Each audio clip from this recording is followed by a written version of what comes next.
তুই মিঠুন চক্রবর্তীকে চিনিস? হ্যাঁ, এই মিঠুন চক্রবর্তীকে চিনিস কি দেখ তো। কোনটা দেখা তো? এই মিঠুন চক্রবর্তীকে কে কে দেখেছিস দেখ। কই? ও এটা মিঠুন কাটকা চটকি। ও ও ও ওটা কি?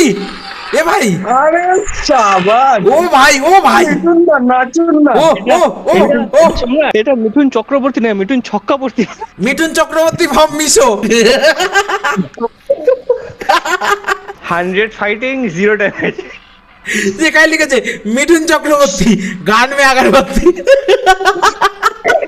মিঠুন দাদা, মিঠুন আদা। আমি বলিনি কিছু, আমি কিছু বলিনি ভাই, কমেন্ট করেছে, আমি কি করবো ভাই? বাপরে। হ্যাঁ, দেখ ভাই আমরা একজন সরষে দাদা দাদা একজন লিখেছে মিঠুন দাদা হাসতে মে দিন কে আদা। সম্রাট দেখেছিস তো?